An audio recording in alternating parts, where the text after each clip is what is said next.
Hello, everybody. Welcome to the Intellectual Agrarian podcast, where we talk philosophy from the farm. I'm your host, Terrence Lehue, and today we're presenting a tea time episode, which, if you're new to the show, means that you're not getting a great interview with a great guest. Instead, you get to listen to me talk. But really, it isn't all that bad. What we're going to do is explore a concept or idea that's come up in one of the interviews we've had or an article we've written.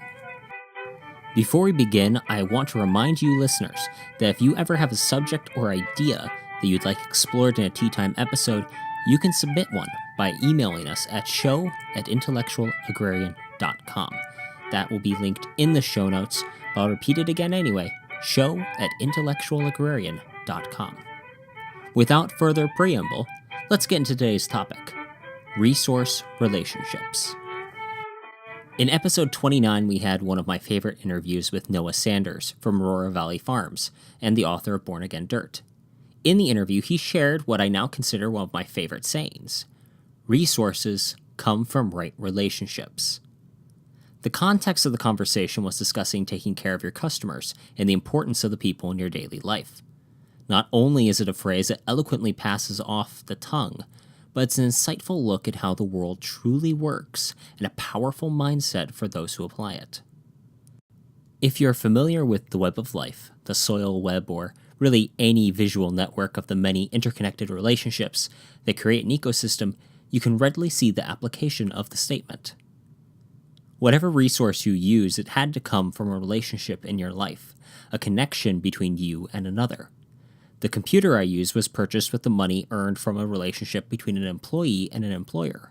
My ideas and conceptions are informed based on the knowledge accumulated by the relationship of a writer and a reader. If there is a resource in your life, likely you can find a relationship from which it was inspired. Food and its production, the ostensible topic of this program, is a resource born of networks of relationships. The farmer cares for the soil, the plant, and the product, and the customer provides him with the economic means to continue his work. This doesn't even begin to scratch the surface of the soil itself. The numerous relationships between the nutrients and the microbes ever present at work to produce the food we eat. In his book, The Third Plate, Dan Barber puts it this way: the greatest lesson came with the realization that good food cannot be reduced to single ingredients. It requires a web of relationships to support it. But like the food, not all the relationships are equal, and consequently neither are the resources developed from them. The farmer that doesn't care for his soil will find his crops continually worsening. The reader who reads bad authors will accumulate less knowledge, and an employer with a lazy employee is more likely to fire than promote. This is why the phrase has the conditional right relationships. While you can still get resources from bad relationships, as is proof of the many sad people stuck in passive-aggressive relationships and romantic entanglements, they have seriously and obviously poisoned the waterhole somewhere along the way. It's said that a person is the sum of their 5 best friends. If that's true, consider your closest friends. What's your value add up to? Being picky about who's in your life isn't snobbish, it's high value. If you maintain a standard for your behavior, the behavior of those who you accept as friends, you will find the total value of the group is increased. The impact of these relationships cannot be emphasized enough. The relationship of a parent and child has very obvious impacts on how a person thinks, feels, and behaves. It can set an initial standard for how you interpret the world, but it's the friends you surround yourself with that guide it as you age and progress. But this isn't merely the matter of taking from those around you, extracting resources like an adult child. We've all met someone who fits into this category, who lives to be served and is disgruntled when anyone denies them what they want. They are like the many forms of industrialized agriculture, draining the resources of those around them until there's nothing left to be taken.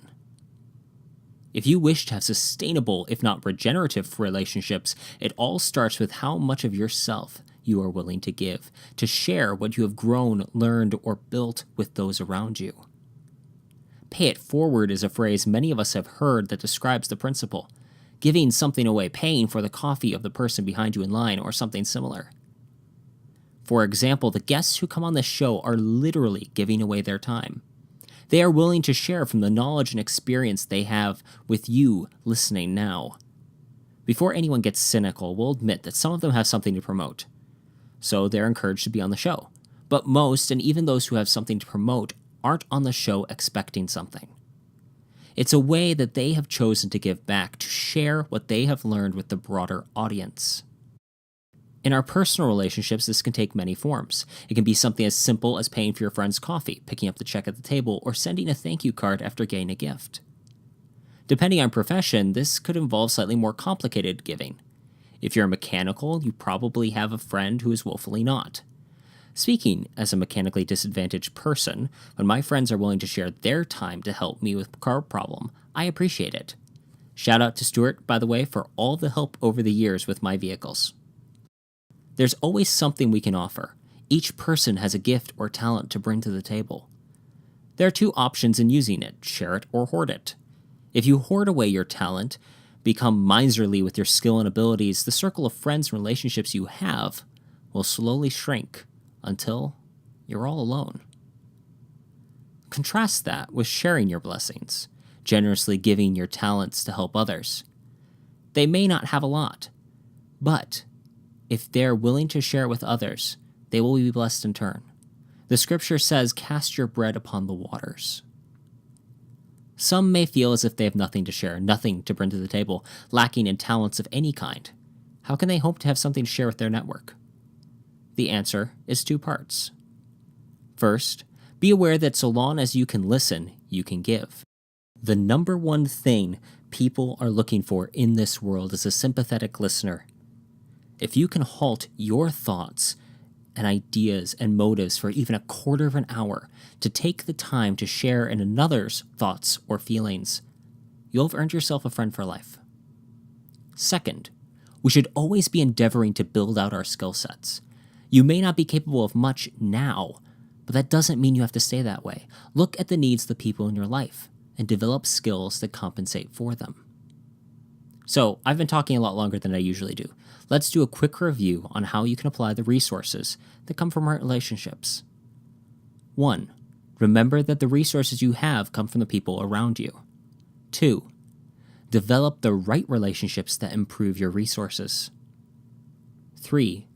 Give back to that network of relationships. Extend your resources to help those around you.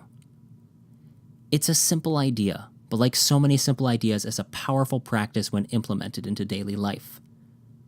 Manure may come from a cow's butt, yet it sure does make the crops grow.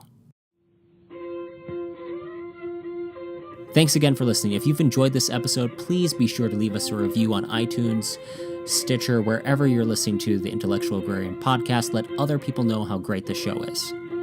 While you're there, be sure to subscribe wherever you listen to your podcasts. As always, this is Terrence Lehue and the Intellectual Agrarian podcast reminding you to keep farming the dream.